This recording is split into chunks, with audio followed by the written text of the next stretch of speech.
Quel plaisir de vous retrouver pour votre émission hebdomadaire, la Semaine africaine, qui revient sur les actualités phares qui se sont déroulées dans la semaine sur le continent africain.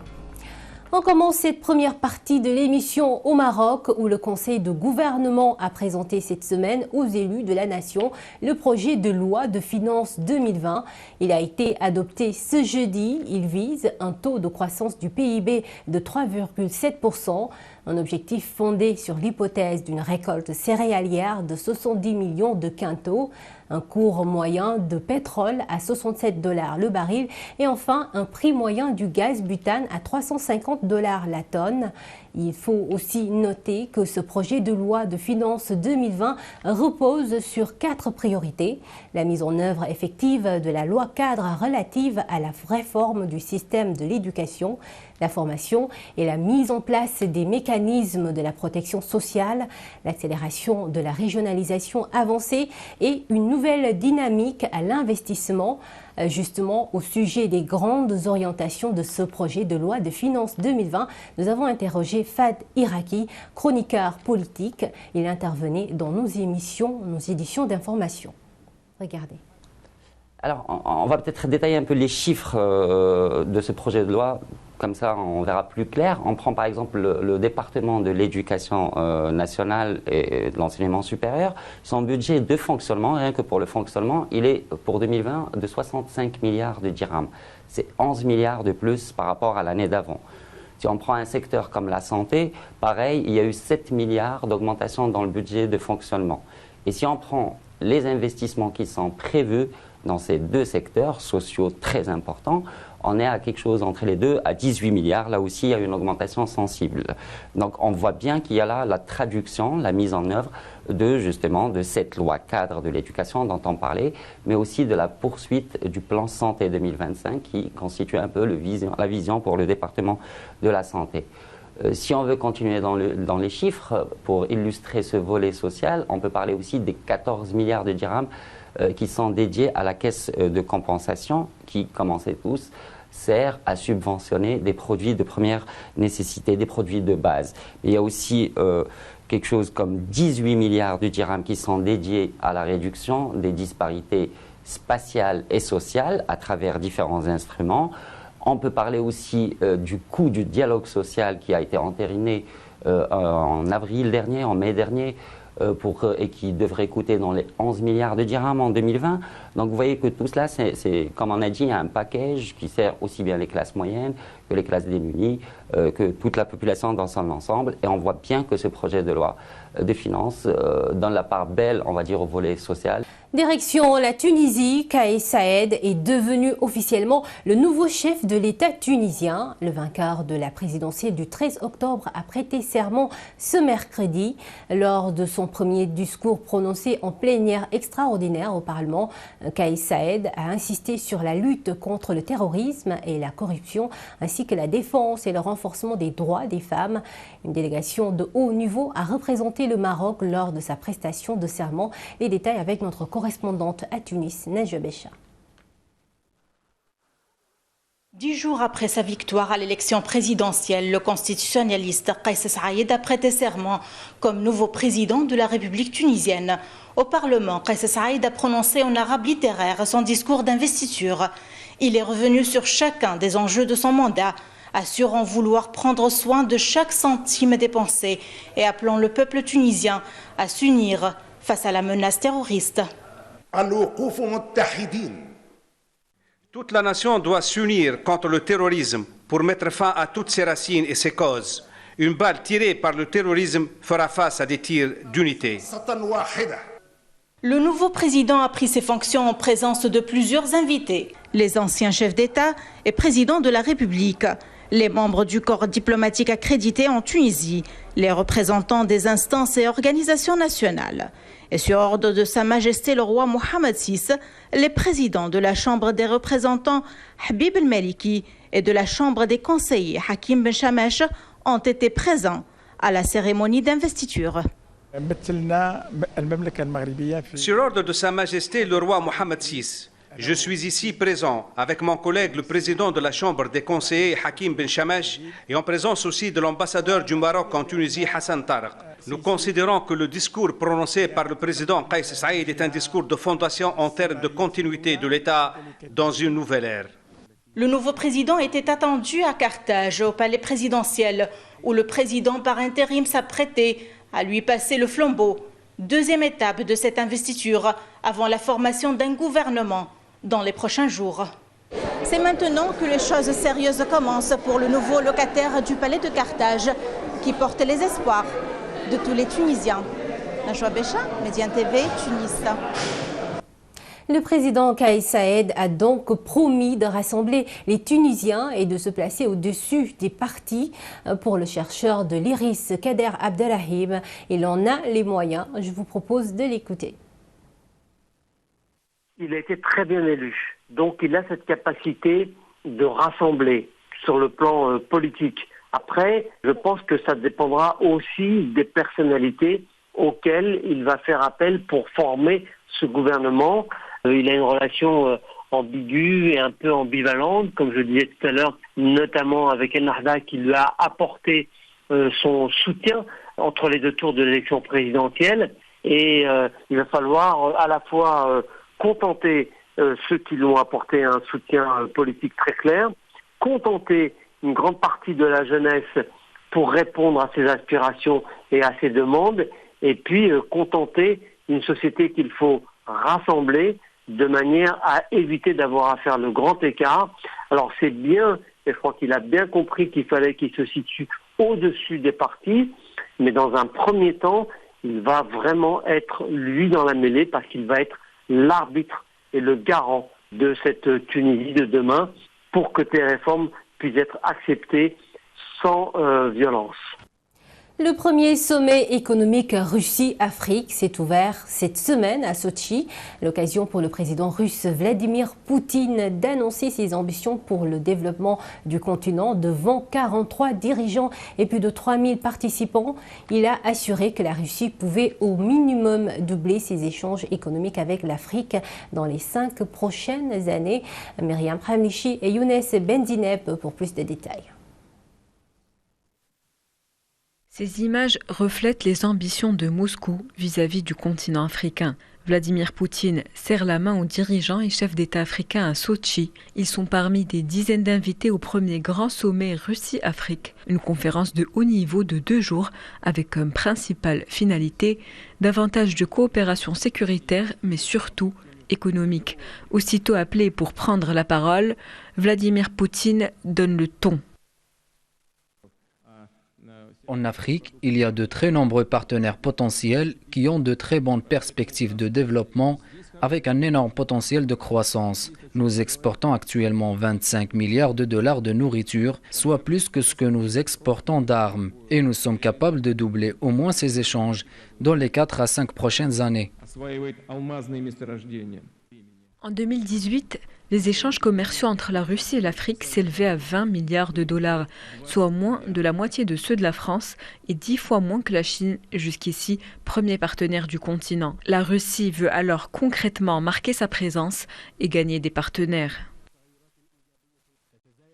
Le continent africain connaît de grands changements, notamment en ce qui concerne les nouvelles opportunités d'investissement, l'amélioration du climat des affaires et le développement des domaines de transformation industrielle et numérique. La coopération avec l'Afrique doit se référer au principe de l'intérêt commun et dans le respect des spécificités du continent. Les intentions sont manifestement prononcées. Les deux parties veulent accéder à une nouvelle ère de coopération. Pour y arriver, différentes pistes sont abordées. Elles concernent principalement les domaines des technologies nucléaires et énergétiques, tout comme la lutte contre le terrorisme et la coopération militaire. Le climat et l'environnement sont aussi des sujets au cœur de l'actualité cette semaine. En Côte d'Ivoire, une partie de la ville historique de Grand Bassam est sous les eaux depuis quelques jours. Les récentes pluies diluviennes ont fait au moins 10 morts. Et la traditionnelle fête touristique nationale célébrée par la communauté Zima de Grand Bassam a été reportée. Le constat avec Mel Berchel et Herman Degon. Des pirogues, des maisons inondées et des rues disparues sous l'eau, tel est le paysage que l'on observe dans plusieurs quartiers de la ville historique de Grand Bassam, située à une quinzaine de kilomètres d'Abidjan. Site touristique et première capitale de la Côte d'Ivoire, la vieille ville a essuyé les conséquences des pluies diluviennes survenues ces derniers jours. Voilà le pont, tout ça là. La lagune là-bas, aujourd'hui, c'est monté. Et certains traversaient le village. Bon voilà. Là, il y a là aussi le restaurant Quai, qui est tout près de là, qui est noyé. Au quartier France, l'un des plus emblématiques et des plus visités de Grand Bassam, l'eau de la lagune est la nouvelle maîtresse des lieux, laissant les populations dans un total désarroi. Comme on habite à côté de l'eau et puis les prix tout là, il y a des fois on voit ces pans, les crocodiles, voilà, les crabes poilus là, tout ça là. Notre besoin, tout est rempli. Donc ça là même, ça peut rentrer dans la maison là. Des personnes qui sont mortes dans leur maison sans savoir ce qui leur arrivait parce que le courant les a électrocutés à cause d'une montée de l'introduction de l'eau dans leur prise. Face à cette crue, les familles sinistrées ont trouvé refuge dans un centre communautaire aménagé pour la circonstance. Au nombre de 513, femmes, hommes et enfants sollicitent l'aide de bonne volonté et de l'État ivoirien. Mais pour les autorités locales, le gouvernement a décidé d'assister ces familles qui tout de même revendiquent la réouverture de l'embouchure comme solution définitive à ce problème. De nombreuses dispositions ont été prises. D'abord, il fallait recaser les populations sinistrées, ce qui a été fait ici au RDF. D'autres sites de recasement sont envisagés pour recevoir l'afflux des sinistrés. La sortie du fleuve Komo et de son lit n'a pas seulement chassé les populations de leur ménage. En raison des inondations dans la cité balnéaire et du lieu abritant les festivités de l'Abissa, la célèbre fête traditionnelle du peuple Nzima Kotoko a été reportée au 3 novembre prochain. Nous allons maintenant revenir sur les meilleurs moments de nos émissions de débat de la semaine dans cette deuxième partie de l'émission. La question de la sécurité dans le Sahel a été au cœur de l'émission. Le débrief depuis Dakar dans les pays comme le Burkina Faso, le Mali, le Tchad ou le Niger. La situation sécuritaire se dégrade de jour en jour et cela malgré les dispositions prises par les États sahéliens et leurs partenaires. Qu'est-ce qui explique cette montée de sécurité dans ces régions du Sahel? Aminata Thiam a posé la question à Valdiodio Ndiaye. Il est juriste et acteur de la société civile sénégalaise. Regardez. Nos États sont faibles depuis leur accession à l'indépendance. Ils n'ont pas su prendre en charge la question d'abord de la consolidation même, de la création d'une nation forte. Je pense que maintenant, en termes de conséquences, c'est-à-dire institutionnellement, aujourd'hui pratiquement, si vous regardez les pays, pratiquement les mêmes questions reviennent à chaque législature pratiquement, chaque président qui vient avec ses propres options. Et la continuité de l'État n'est pas tout à fait assurée, surtout dans certains pays où il y a des ruptures constitutionnelles assez fortes. Déjà ça, c'est un terreau essentiel dans la fragilité de nos États, ça c'est un. Deuxième élément, maintenant, la crise économique aidant. Parce que vous vous rendrez compte qu'on n'a pas les moyens de nos politiques, pratiquement dans tous les États qui sont frappés par le terrorisme. D'abord, ils n'ont pas su prendre en charge cette question de sécurité parce que justement, ils n'ont pas su constituer une armée-nation. Autre actualité qui mérite une attention particulière, le phénomène des répates ou répatriés, un néologisme qui désigne ces Africains de retour sur le continent après plusieurs années en Occident. Pourquoi sont-ils de plus en plus nombreux à vouloir rentrer? Représente-t-il une opportunité pour les entreprises en Afrique? Sori Kaba, directeur général des Sénégalais de l'extérieur, était l'invité de Sirmi Boukaka sur le plateau du Talk Afrique. Une bonne partie, c'est pour des raisons familiales. J'assiste ma famille de loin, maintenant j'ai les moyens de les assister de près et je reviens. Mon papa n'y est plus, ma maman également souffre, elle est malade.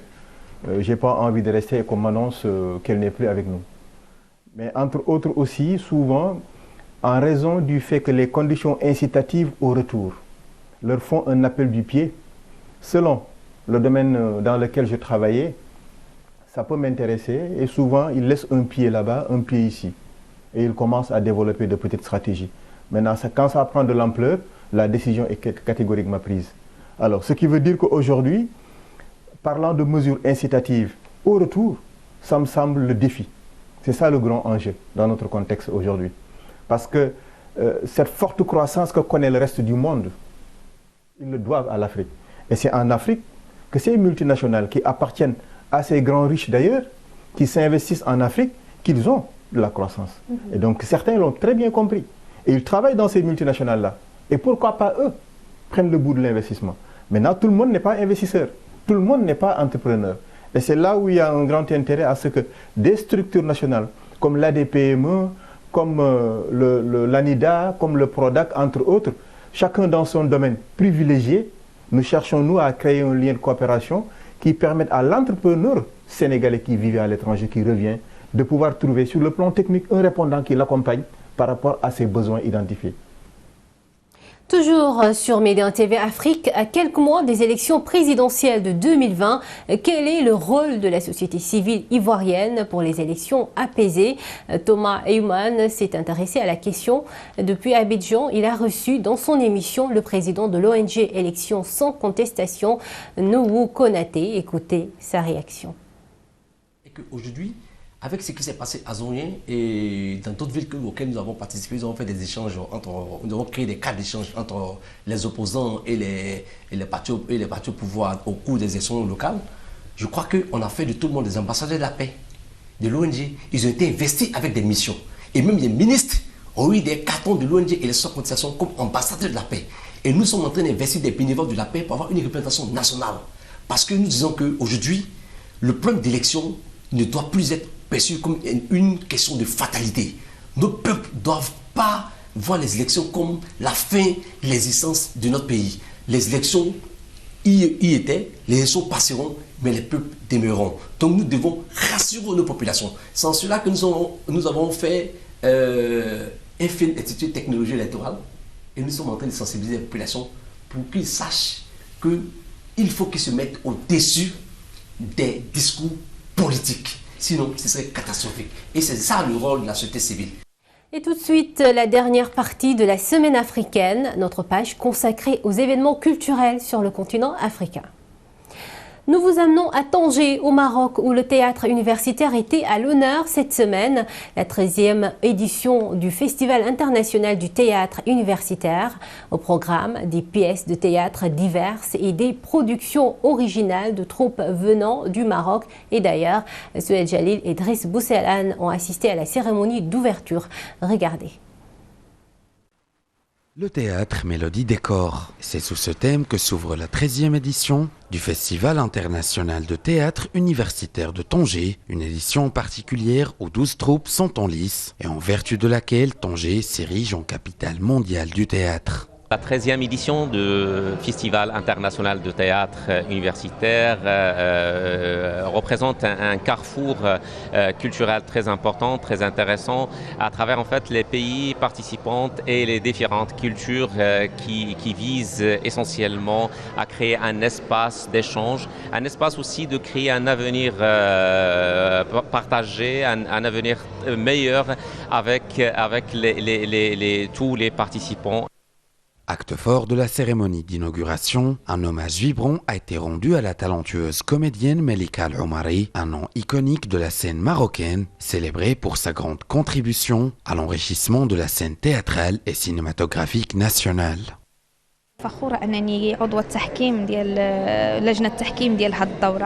Je suis fier de faire partie du jury. Je souhaite bonne chance à tous les participants. J'adresse mes félicitations à Melika Al-Omari pour l'hommage qu'il a eu. C'est une très grande artiste, que Dieu nous la garde.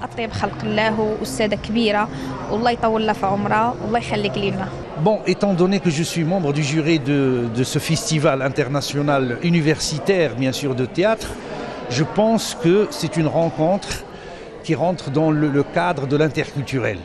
Étant donné que les participants, ils représentent quelque part leur culture, leur propre culture. Alors la rencontre des étudiants via le théâtre, ou bien par l'intermédiaire de ce théâtre, va donner c'est-à-dire cet esprit-là, c'est-à-dire une ouverture culturelle c'est de l'interculturel dans le bon sens du terme. Organisée sous le haut patronage du roi Mohammed VI, cette édition verra la participation de 14 pays dont l'Égypte, l'Italie, la Lituanie ou encore les États-Unis. Pareillement, le festival connaîtra l'organisation de plusieurs conférences, tables rondes et masterclass. Et outre des matchs d'improvisation, les organisateurs planifient également des ateliers au profit des quartiers défavorisés de la ville. Et toujours au Maroc, mais à Fès, la 12e édition du Festival de la culture soufie a fait vibrer le public marocain. La création artistique Al-Chouchtari, prince des troubadours, a donné le ton au fabuleux parc Jnan Sbil, interprété par les 3 grandes voix du chant sacré. Cette création inédite a plongé le public du festival dans une ambiance de vivre ensemble. C'est un reportage de Mohamed Rechi sur un récit de Souhail Jalil.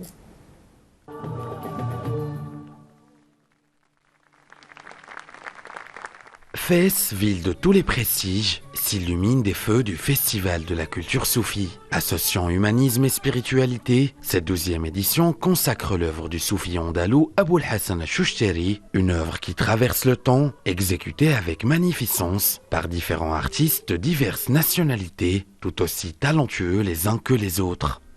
Le message de cet événement, c'est le message qui se véhicule chaque année depuis que le festival existe, c'est-à-dire c'est un moment de spiritualité, de paix, partagé avec le public, partagé sur scène. Et si notre voix peut porter loin, eh bien, Inch'Allah, on le souhaite très fort.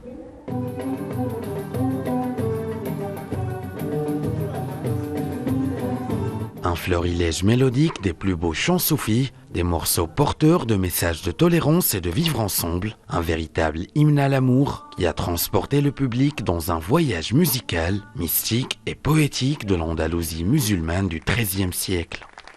Al-Chouchtari représente ce merveilleux pont entre les cultures qui est aussi le symbole de la ville de Fès, capitale spirituelle du Maroc. Et quant au lieu, c'est un lieu vraiment formidable pour accueillir ce faire ensemble, ce vivre ensemble. C'est le Jnan Sbil qui a été rénové, restauré par son Altesse royale la princesse Lala Hasna. Et je la remercie parce que grâce à elle, le public a pu goûter à cette belle poésie sous les bigaradiers et parmi les roses. Organisé par l'association du Festival de Fès de la culture soufie, l'événement fait la part belle au patrimoine immatériel en revivifiant ses grands textes. Outre les chants des confréries soufis et les expositions artistiques, la très riche 12e édition du Festival de Fès de la culture soufie propose également une panoplie d'activités culturelles et artistiques, à l'image de bon nombre de tables rondes dont la culture soufie comme art de vivre fait revivre l'esprit de Fès par la culture soufie et religion et droits humains. Et puis, la capitale du Niger a accueilli la 6e édition du Festival international Rue Danse Niger. Plus de 150 artistes ont montré leur talent dans les rues et les places publiques improvisées en scène. Une communion avec les populations entre chorégraphie et balade dansée. Notre correspondance Jean-Djibril William nous en parle dans son reportage. L'esplanade du ministère de la Jeunesse s'est transformée le temps d'un après-midi en une piste de danse géante. Une chorégraphie improvisée pour donner le tempo du Festival international Rue Danse Niger.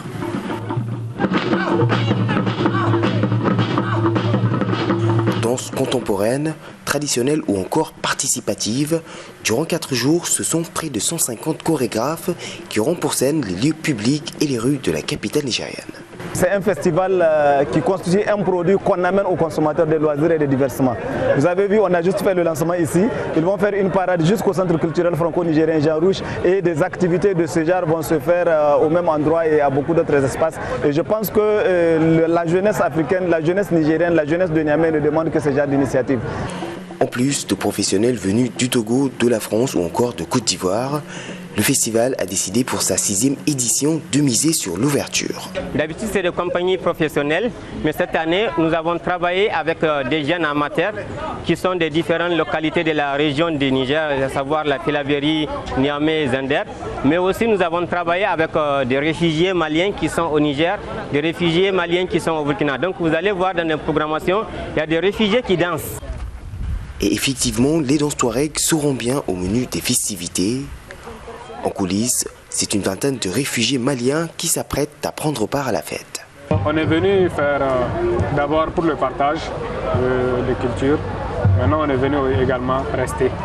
Ils ne sont pas des danseurs professionnels, mais être invité à cette occasion nous permet également de montrer que les réfugiés aussi ont une culture. La ville de Niamey devrait vibrer au rythme d'au moins 15 spectacles prévus dans différents lieux publics. L'occasion pour les groupes locaux et internationaux de communier avec le public nigérien à travers la danse urbaine et contemporaine qui compte de plus en plus d'adeptes dans le pays. Et c'est la fin de cette rétrospective de l'actualité africaine de la semaine. Merci de l'avoir suivi. Rendez-vous la semaine prochaine pour un nouveau numéro sur Média TV Afrique.